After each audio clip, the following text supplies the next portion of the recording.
Well guys, this is definitely bad news. We had frost last night.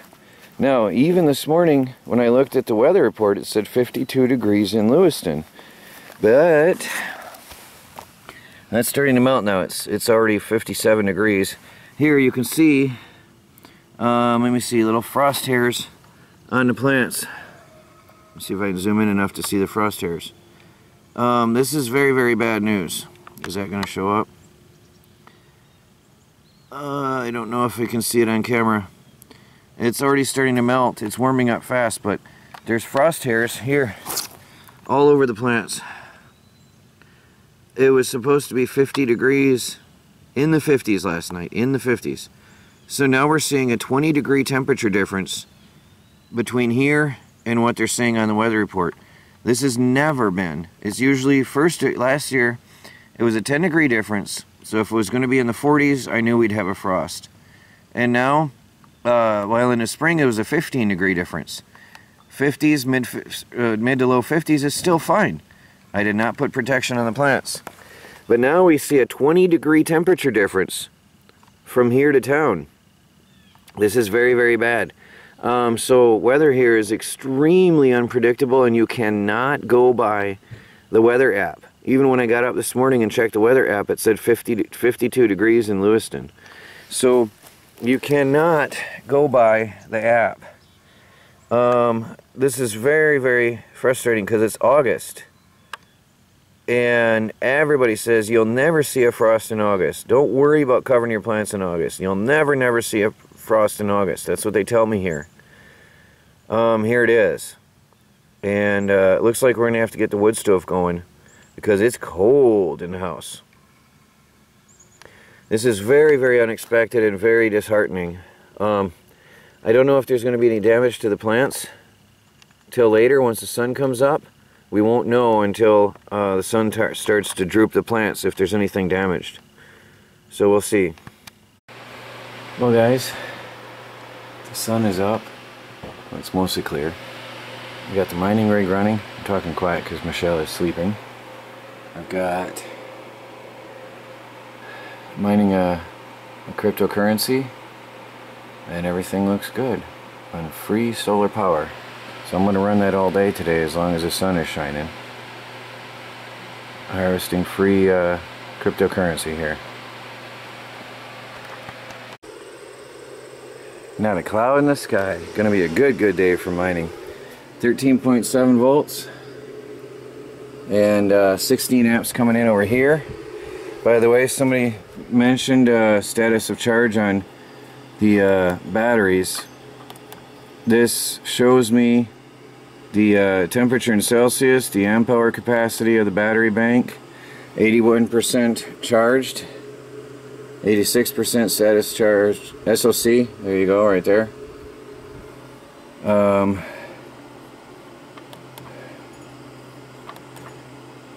It shows me power being used, which is not on at this time, and then voltage of the solar panels, and back to the battery and voltage, and that's the Renogy. Now the TriStar has its own happy little controls. Show me the watts, volts and watts. Now they're both showing a different voltage, so I definitely got to get them fine-tuned and working together. This is showing a different voltage. I've got to get the sense wire on this hooked up yet. I haven't done that. Then it'll be more precise on the TriStar. The TriStar is a better unit than the Renogy by far. So I've got to get the temperature sensor on here and the voltage sensor on here, and then we'll be much more precise. And we've got it's showing the amps, 40 amps coming in right now from the solar panels. It shows kilowatt hours and all kinds of stuff. It shows the status of charge. I'm not going to get through all there because then I lose where I am on my menu. And it's awkward bending down here for now. But I can also plug in a computer that later on. So we're looking good. Now today I've got to build this battery bank around this thing.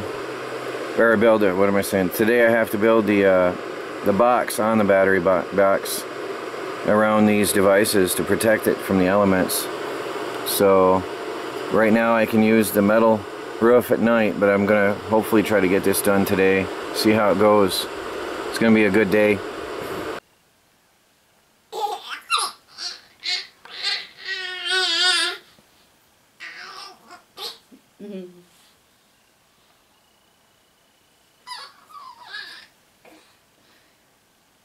Oh, how sweet. You want a kiss, Tomcat? Hmm? Oh. You are so sweet.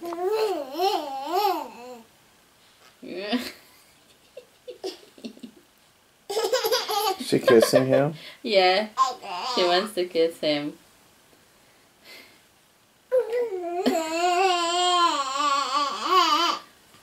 He's such a patient cat. Just moved the Dixie wood cook stove onto the porch on a pallet, which is on a sheet of metal, or there's a sheet of metal on the pallet under where the heat is. Over here there's no heat, but I got the sheet metal under the entire front to back and from here to here. I'm probably eventually going to put a bigger piece of sheet metal on there just for safety anyway. I have to level this pallet up a little bit. It's just a tiny bit off of level. Won't affect the stove's operation, but for cooking it makes a difference with a big pot of water. So I've got to level it off yet.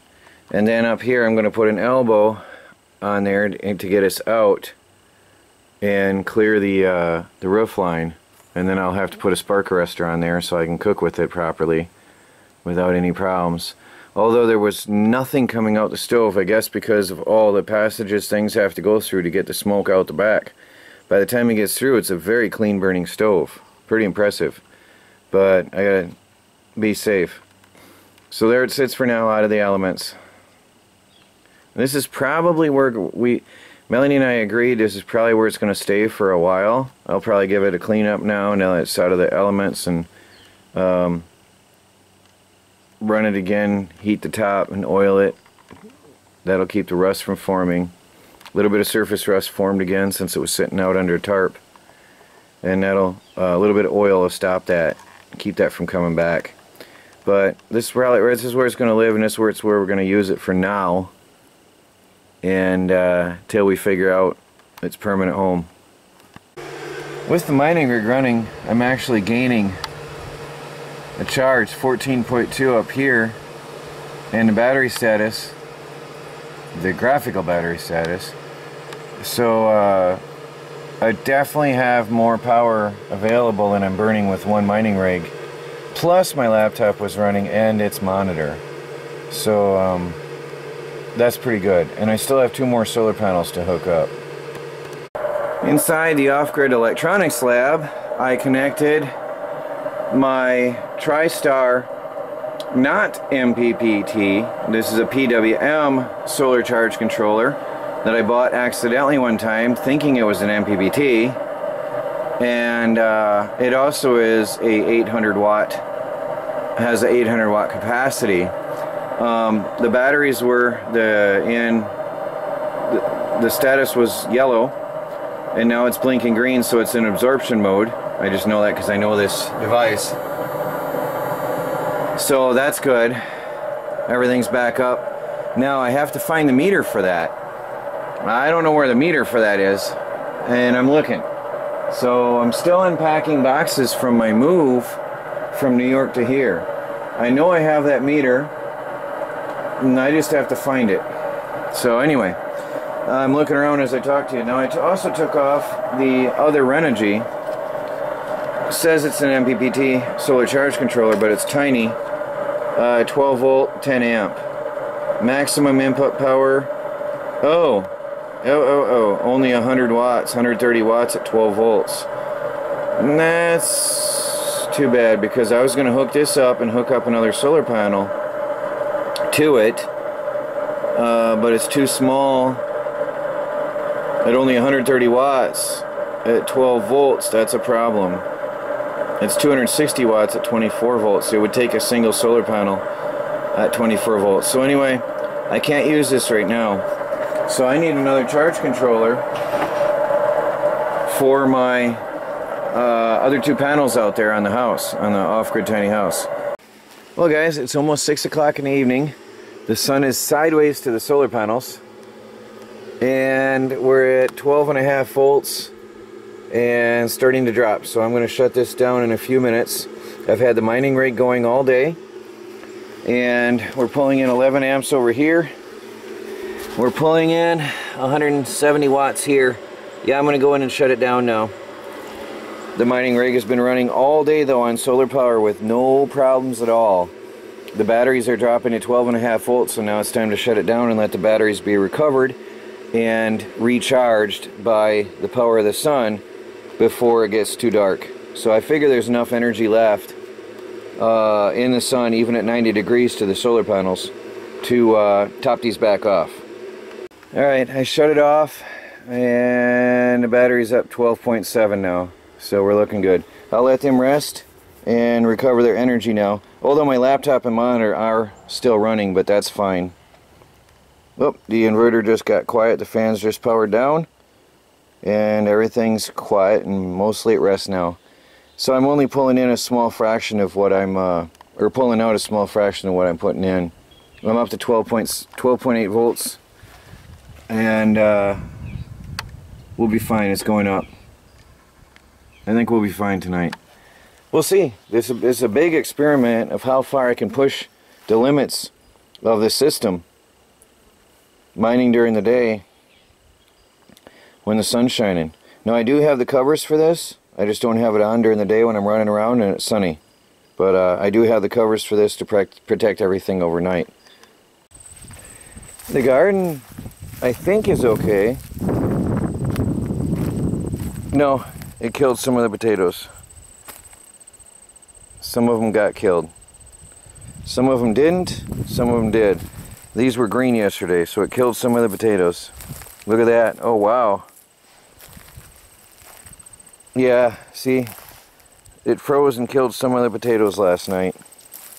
I hope that there's still enough in the earth. It killed a lot of them. Those are really sensitive. Burn them right off. That's sickening. The beans are okay. It burnt some of the leaves on the squash plants. It did kill some of them, see? Burnt some of the leaves, killing some. But it wasn't a total devastating frost. But I've got to keep my eyes open. I just had no idea. I did not see that coming, and they said in town it did freeze as well. There was a frost. Wasn't a killing frost, but it was damaging. So I've really got to keep my eyes open on this. Everything else here seems to have survived. Some leaf curl, but that could be from the sun as well. All over here seems okay. Just some of the potatoes got it. The corn seems okay. Well, that wasn't like that yesterday. I was just looking and they weren't dead yesterday like that. Some of them are okay and some are not.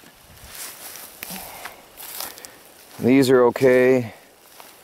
Tomatoes are just not going to bear fruit this year. There's no way they have time. These are even slow. They're massive. But they're not bearing any fruit yet. They're just gigantic plants. They're not doing anything yet. I don't even know what they are. I have no idea what these really are. Because they're not yet doing anything. Yeah, the tomatoes, I don't know. Doesn't look like the frost. Oh yeah, it did. Oh yeah, look. It hurt them. But they're beyond help anyway at this point, I think. There's no chance. There's just no way that they're going to bear fruit this season. Just the heat, the brutal heat this year just destroyed them. Now I'm going to try to save the bell peppers. Doesn't look like they got hurt too bad. some of the leaves are damaged, so it did cause some harm. It was an unexpected frost that was not on the weather report. Even the weather was showing that it didn't freeze last night when it did. And like I said, in town they said they did get a freeze as well. This chili's growing beautifully. There's plants, there's chilies all over this thing. Hungarian wax peppers, I think they are. This is the best I've ever had, these plants here. They're really coming out of it. They're really doing good. Got some frost damage, very light frost damage, but they're growing. And here I got some jalapenos growing, a few of them. So we'll see what happens. I've just got to protect them. Of course, the lettuce and chard type plants are okay. Here's some more of the cabbage family. I don't know what exactly that is. I don't even know what this is. Oh, that's a lettuce going to seed. There is an actual cabbage head forming, but really small. These Melanie grew from seed. And again, there's one of these things. I don't know what it is or what it's doing. No idea. And there's a bunch of the other cabbage family plants really just starting. Maybe I'll be able to keep them alive through the season and see if they'll do something. But there's the garden update after a frost. An unexpected frost that was not on the weather reports at all. Still adding polyurethane coating to the bandsaw box. It has been very, very wet and rainy and humid except for today, so I just got out here and got another coat on the back side finally. The front side is nearly ready, but I got to put a couple coats more on that. And yeah, I figure at this rate it's going to take some time to finish the coatings on that because of the humidity. I'm considering running the wood stove inside the wood shop to burn off the humidity in there from time to time. Well, that's it, guys. I think the day is done. It's Troy from the Do-It-Yourself World and the Off-Grid Project. Day coming to a close. Please do like, subscribe, and share, and follow our daily videos as we strive to become fully self-sufficient and off the grid on a budget. Talk to you all later.